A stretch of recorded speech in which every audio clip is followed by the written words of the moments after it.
नमस्कार, मैं हूं संदीप चौधरी। बात बिहार की, और बिहार में विधानसभा चुनाव में जो जंग है अब वो सीधी टक्कर में तब्दील हो गई है। नीतीश कुमार एक तरफ, अनुभवी चेहरा सुशासन बाबू की छवि, दूसरी तरफ 31 साल का तेजस्वी।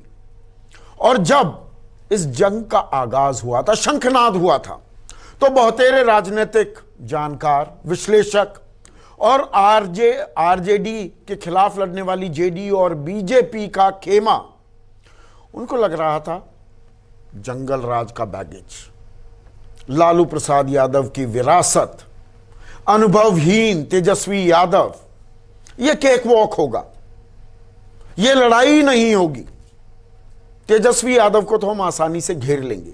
लेकिन जैसे जैसे चुनाव आगे बढ़ रहा है, पहले चरण का मतदान हो चुका है, दूसरे चरण के मतदान की तैयारी हो रही है, तेजस्वी यादव क्या जो आकलन था उससे जुदा साबित हुए हैं सुकेश? ऑन द कॉन्ट्ररी, कमजोर कड़ी माना जा रहा था। ऐसा सामने देखकर तेजस्वी को यह अंदाजा लगाया जा रहा था कि he is going to be A no match for Nitish Kumar. ये दरअसल मजबूत कड़ी थी एनडीए की, ये मजबूत कड़ी थी कि नीतीश का चेहरा होगा, कहां टिक पाएगा ये लड़का, कहां टिक पाएगा?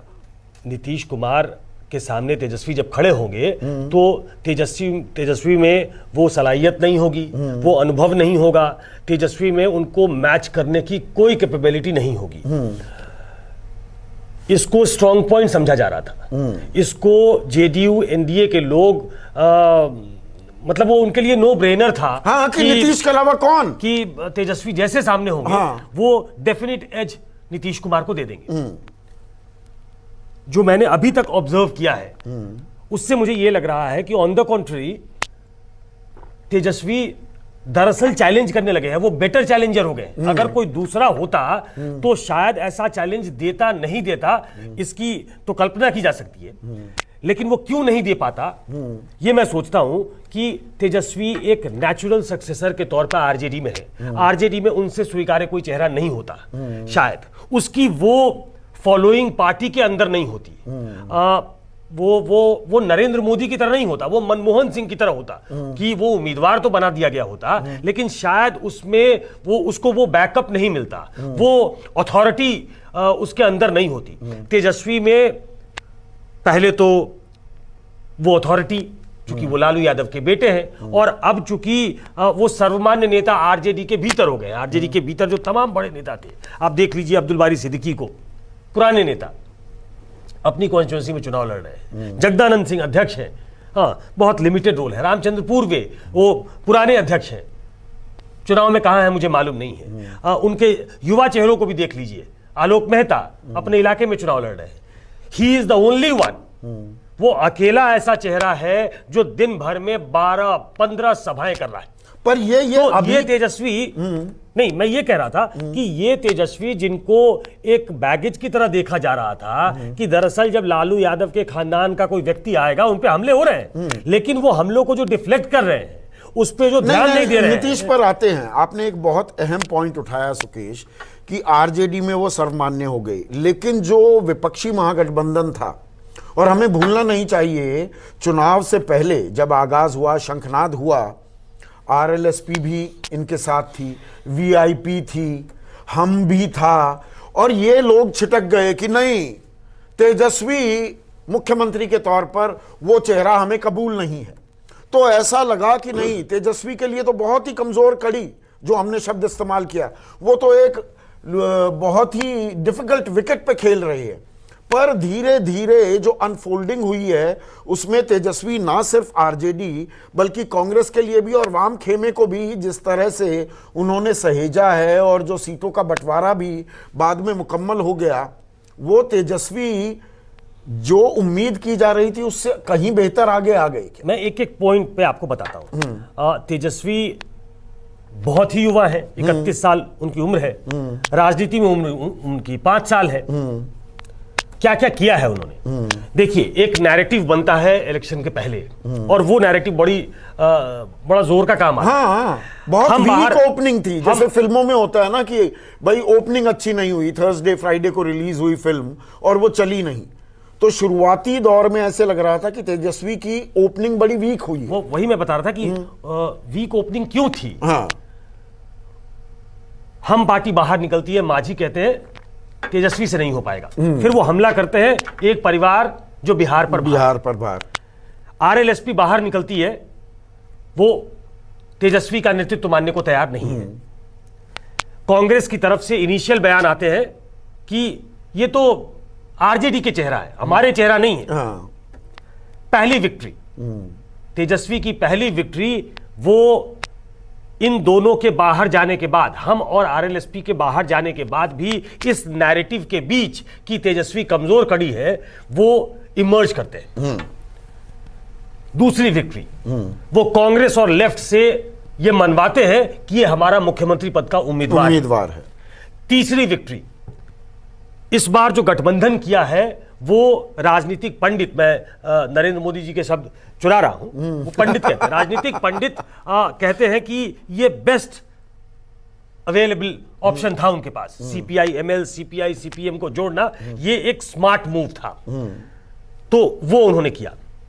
चौथी विक्ट्री, कांग्रेस को 70 सीटें दी, वाल्मीकि नगर की लोकसभा सीट भी दी, लेकिन कई बार गठबंधन में भी आपको स्मार्टनेस दिखानी पड़ती है।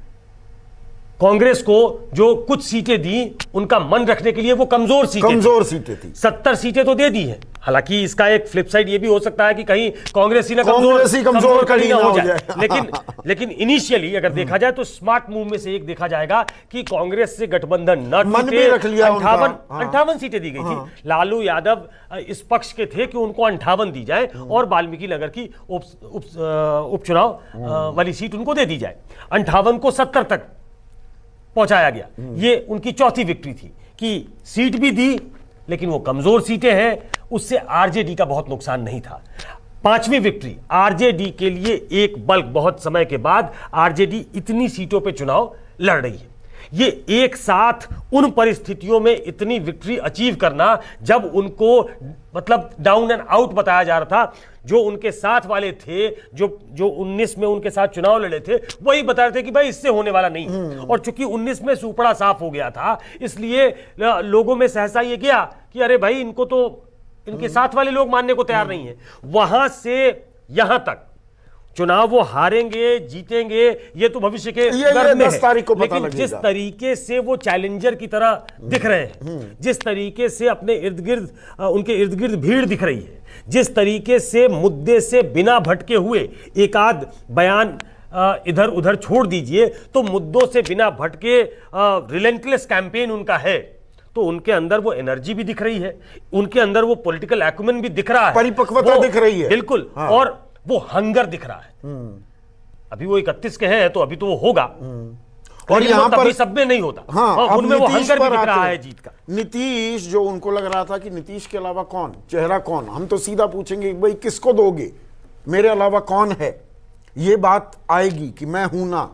पर जो ये संकट काल है, संक्रमण काल है, इसमें नौकरियों पर तलवार लटकी हुई है, नौकरियां जा रही हैं, तनख्वाहें कम हो रही हैं, दिहाड़ी मजदूर परेशान, पलायन हुआ, ऐसे में नौकरी के मुद्दे से ना हटना, ये एक अभी के लिए, देखिए 10 तारीख को क्या होता है वो भविष्य के गर्त में है, लेकिन फिलहाल जो जमीन पर तस्वीर दिख रही है ये मास्टर स्ट्रोक है। ये नीतीश कुमार को, एनडीए को परेशान कर देने के लिए काफी है। नीतीश कुमार पिछले 15 सालों में इतने परेशान कभी नहीं हुए हो। नीतीश कुमार एब्सोल्यूट पावर वाले व्यक्ति हैं। नीतीश कुमार ने बहुमत एंजॉय किया है, पावर एंजॉय किया है, एडमिनिस्ट्रेशन को चलाना एंजॉय किया है। ये पहली बार वो वीक टर्फ पे है, क्योंकि समय ऐसा है जिस वक्त नौकरियों की सबसे ज्यादा जरूरत है, जिस वक्त नौकरियों को सबसे बड़ा मुद्दा बना दिया गया है। अभी से 6 महीने पहले आप ये वाइब आपको नहीं मिलते ग्राउंड से कि नीतीश कुमार बिल्कुल फेल हो गए। तेजस्वी ने अपनी सभाओं के जरिए नीतीश कुमार को वहां पहुंचा दिया है कि नौकरी के अलावा और कोई चर्चा हो नहीं रही है, और नौकरी के मुद्दे पे एक डिफेंडर जो है वो ये नहीं कह सकता कि हम इतनी नौकरी दे देंगे। नहीं, कमिट भी कर दिया उन्होंने। देखिए इसमें भी तो खेल हुआ, उन्होंने कमिट कर दिया भाई 1 लाख से ज्यादा नौकरियां अभी हम दे नहीं सकते, मैंने 6 लाख नौकरियां दी हैं, अब क्या पैसा हवा में आएगा या भ्रष्टाचार का पैसा देखिए, दोगे? अभी तक- बीजेपी ने ही 19 लाख रोजगार का वादा कर दिया। नीतीश कुमार यहां पर अपने आप को पहले से ही प्रीएम्प्ट कर गए क्या? नहीं, नीतीश कुमार अभी तक ऐसा होता था कि वो चुनावों में टोन सेट करते थे, विपक्षी उनको फॉलो करते थे। पहली बार ऐसा लग रहा है कि विपक्षी टोन सेट कर रहे हैं और नीतीश कुमार को फॉलो करना पड़ रहा है। अगर नीतीश कुमार उस ट्रैप में आते हैं, वो नौकरियों के बारे में चर्चा करते हैं कि पैसे कहां से आएंगे। देखिए, एक ऑल्टरनेट विजन तो आपको दिखाना पड़ता है। वो बीजेपी ने दिखाया है कि भाई हम 3 लाख 4 लाख सरकारी नौकरियां देंगे, बाकी रोजगार सृजित करेंगे। ये जाहिर तौर पे होना था, इसमें बहुत रॉकेट साइंस नहीं था। लेकिन जिस तरीके से वो ट्रैप दिख रहे हैं, एनडीए ट्रैप दिख रहा है। और नीतीश तो अभी भी कह रहे हैं ना, 1 करोड़ युवा हैं, बेरोजगार हैं, 1 करोड़ को दे दो ना फिर नौकरी। अभी भी वो उस बात से पीछे नहीं हट रहे। उस बात से पीछे नहीं हटेंगे क्योंकि वो मुद्दा बन चुका है। इसलिए वो बताना चाहेंगे कि बोलने के लिए तो कोई कुछ भी कह सकता है। वो जो अंदर तक काडर तक बात पहुंचाई जा रही है वो ये है कि कहने के लिए तो राहुल गांधी 72,000 रुपया हर महीने लोगों के घर भिजवा रहे थे, लोगों ने वो नहीं लिया। तो जो प्रैक्टिकल बात है, जो प्रैग्मेटिक अप्रोच है, उसको स्वीकार करिए। लेकिन ये रफल्ड है। नहीं, रफल तो है। इस बार वो 15 साल का शासन है, वो अपने ट्रेडिशनल वोट बैंक पे टिके हुए हैं। वो सिर्फ ये पता लगाने की कोशिश कर रहे हैं और हम सबको ये पता लगाना चाहिए, हम भी अपने स्तर से पता लगाने की कोशिश कर रहे हैं कि उनका जो ट्रेडिशनल वोट बैंक है वो हल्ला गुल्ला करने वाला उनका ट्रेडिशनल वोट बैंक नहीं है। उनका ट्रेडिशनल वोट बैंक महिलाएं हैं, उनका ट्रेडिशनल वोट बैंक ईबीसी है, जो बहुत आराम से चुपचाप वोट देकर घर पे बैठता है। क्या नीतीश कुमार के लिए महिलाएं अभी भी वोट कर रही हैं? शराबबंदी भी एक मुद्दा बना है। शराब घर घर बिक रही है और आराम से उपलब्ध है। इसको मुद्दा बनाने की कोशिश गई और ऊपर से शराबबंदी में शराब का धड़ल्ले से बिकना या उसमें पैसे खर्च होना, ये महिलाओं के लिए एक परेशानी का सबब है। वो नाराज हैं इस बात को लेकर। क्या वो इतनी नाराज हैं शराब के मुद्दे पे, या शराबबंदी जिस तरीके से एग्जीक्यूट की जा रही है या एग्जीक्यूट नहीं की जा रही है, उस पे क्या इतनी नाराजगी है कि नीतीश कुमार के खिलाफ हो गए हैं? ये ट्रेडिशनल वोट बैंक पिछले कुछ सालों में नीतीश कुमार ने बनाया था। नीतीश कुमार ये कह रहे हैं कि ये वो लोग परेशान हैं, ये वो लोग हल्ला गुल्ला कर रहे हैं जो शराबबंदी से बहुत परेशान हैं, जिनका अवैध धंधा था, जो कारोबार में लगते थे, जो 2 नंबर का धंधा करते थे, वो चाहते हैं कि ये सरकार जाए।